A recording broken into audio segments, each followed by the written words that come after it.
Hello, this is Michael Moss. Heather Cox Richardson is traveling today, and her travel arrangements did not allow her time to read today's letter, so I will be reading it in her place. March 13th, 2025. Trump's 25% tariffs on all aluminum and steel imported into the U.S. went into effect today, prompting retaliatory tariffs from the European Union and Canada. The EU announced tariffs on about $28 billion worth of products, including beef and whiskey, mostly produced by Republican-dominated states. We deeply regret this measure, European Commission President Ursula von der Leyen said. Tariffs are taxes. They are bad for business and even worse for consumers. These tariffs are disrupting supply chains. They bring uncertainty for the economy. Canada also announced new tariffs on Wednesday on about $21 billion worth of U.S. products, in retaliation for Trump's tariffs. François-Philippe Champagne, Canada's Minister of Innovation, Science and Industry, said, "The U.S. administration is once again inserting disruption and disorder into an incredibly successful trading partnership and raising the cost of everyday goods for Canadians and American households alike." With the stock market falling and business leaders begging Trump to stop the trade machinations that are creating the volatility that is wrenching the economy downward, Trump said yesterday to reporters, "Long term, what I'm doing is making our country strong again." In an interview on the CBS Evening News last night, Commerce Secretary Howard Lutnick, a billionaire financial executive, was asked whether Trump's economic policies were worth it, even if they cause a recession. "These policies are the most important thing America has ever had," Lutnick answered. "It is worth it." Former Representative Tom Malinowski, a Democrat from New Jersey, reposted Lutnick's assertion and said, "In my graduate thesis, I quoted a hardline communist official from Poland in the 1950s who was asked about terrible shortages of food and housing. He said people had to sacrifice, and if that's what it takes to prove the superiority of socialism, it's worth it." The days when the Republican Party were conservatives are long gone. Edmund Burke, the Anglo-Irish politician and political thinker who began the process of articulating a conservative political philosophy, did so most famously in response to the French Revolution. In 1790, a year after the storming of the Bastille prison symbolized the rebellion of the people against the monarchy, Burke wrote Reflections on the Revolution in France. Burke had supported the American Revolution that had ended less than a decade before, largely because he believed that the American colonists were trying to restore their traditional rights. But the French Revolution, he thought, was an entirely different proposition. As revolutionaries in France replaced their country's traditions with laws and systems based on their theory of an ideal government, Burke drew back. He took a stand against radical change driven by people trying to make the government enforce a specific political ideology. Ideological-driven government was radical and dangerous, he thought. Quickly, the ideology became more important than the complex reality of the way society and people actually worked. In 1790, Burke argued that the role of government was not to impose a worldview, but rather to promote stability, and that lawmakers could achieve that stability most effectively by supporting the structures that had proven themselves effective in the past. In his time, that meant social hierarchies, the church, property, and the family. Conservative meant, literally, conserving what was already there, without reference to an ideology. Those in charge of the government should make changes slowly, according to facts on the ground, in order to keep the country stable, he thought. If it behaved this way, the government, which in his time was usually seen as a negative force in society, could be a positive one. In 2025, the Republicans in charge of the United States of America are not the conservatives they call themselves. They are the dangerous ideological radicals Burke feared. They are abruptly dismantling a government that has kept the United States relatively prosperous, secure, and healthy for the past 80 years.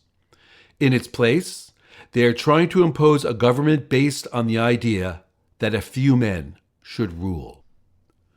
The Trump administration's hits to the economy have monopolized the news this week, but its swing away from Europe and toward Russia, antagonizing allies and partners while fawning over authoritarians like Russia's President Vladimir Putin, is also a radical stand, and one that seems likely to destabilize American security. Former allies have expressed concern over sharing intelligence with the U.S. in the future, and yesterday, 34 Army leaders from the North Atlantic Treaty Organization, the European Union, Japan, and Australia met in Paris without inviting the United States. The wholesale destruction of the USA's advanced medical research, especially cancer research, by firing scientists, canceling grants, banning communications and collaboration, and stopping travel is also radical and seems unlikely to leave Americans healthier than before. Yesterday, news broke that the administration canceled $800 million worth of grants to Johns Hopkins University, one of the nation's top research universities in science and medicine. Meanwhile, Secretary of Health and Human Services Robert F. Kennedy Jr. has cast doubt on the safe, effective measles vaccine as the disease continues to spread across the Southwest. Today, Environmental Protection Agency Administrator Lee Zeldin boasted that the administration is taking 31 actions to roll back environmental protections. These include regulations about electric vehicles and pollution from coal-fired plants. The administration intends to rescind the EPA's 2009 finding that the greenhouse gas emissions that contribute to climate change endanger public health. That finding is the legal argument for regulations governing car and truck emissions and power plants. Also today, the United States Department of Agriculture, which oversees supplemental food programs, announced it was cutting about $1 billion in funding that enables schools and food banks to buy directly from local farms and ranches. This will hit farmers and producers as well as children and food-insecure families. In place of the system that has created relative stability for almost a century, Republicans under President Donald Trump and his sidekick, billionaire Elon Musk, are imposing a government that is based in the idea that a government that works to make people safe, prosperous, and healthy is simply ripping off wealthy people. Asked if he felt sorry for those losing their jobs in the government purges, Trump told NBC News, without evidence, "Sure I do. I feel very badly. But many of them don't work at all. Many of them never showed up to work." The administration promises that it is eliminating waste, fraud, and corruption, but Judd Legum of Popular Information Today launched the Musk Watch Doge tracker, which shows that Musk has overstated the savings he claims by at least 92%, with the warning that since these identified cuts are illegal and unconstitutional, Congress appropriates money and writes the laws for how it's spent, and courts have agreed that the executive branch has to execute the laws as they are written, the contracts might not be canceled at all. That the administration knows it is not operating on the up and up seems clear from its attempts to hide what it's doing. It has taken weeks for courts to get the administration to say who is running the Department of Governmental Efficiency and what the body actually is. The White House has tried to characterize Musk as a senior advisor to the president to shield him from questioning.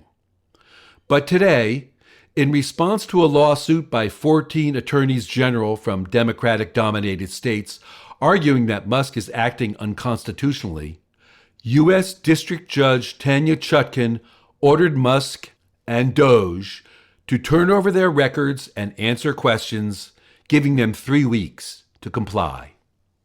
On Tuesday, Remaining staffers at the U.S. Agency for International Development, USAID, received an email under the name of Acting Executive Secretary Erica Carr at USAID telling them to shred or burn agency records despite strict laws about the preservation of federal documents.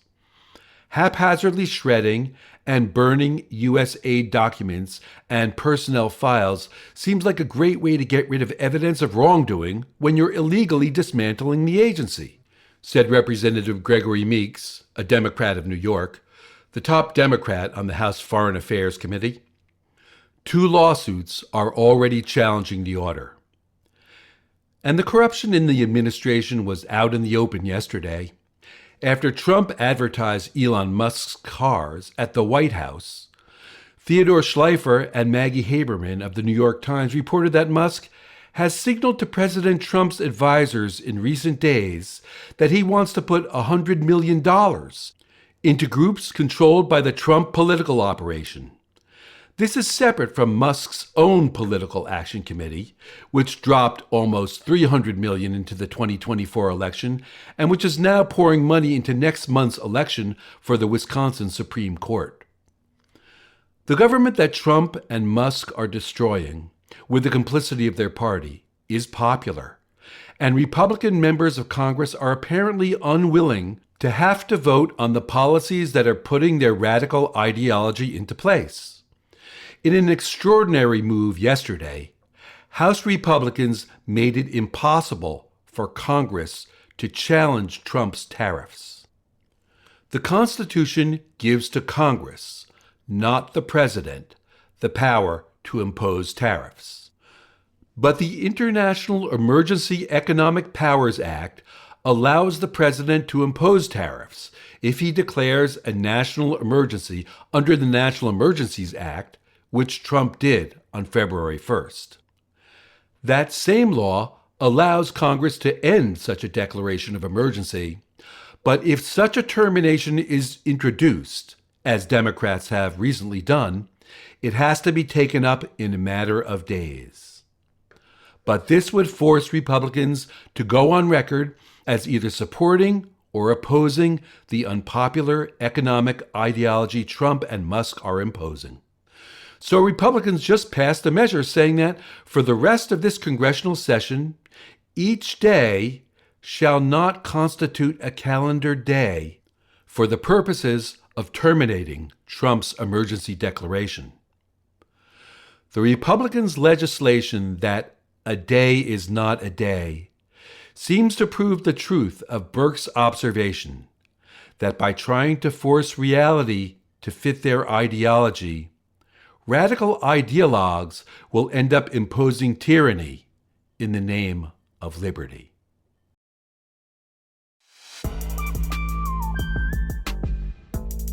Letters from an American was written by Heather Cox Richardson. It was produced at Soundscape Productions, Dedham, Massachusetts. Recorded with music composed by Michael Moss.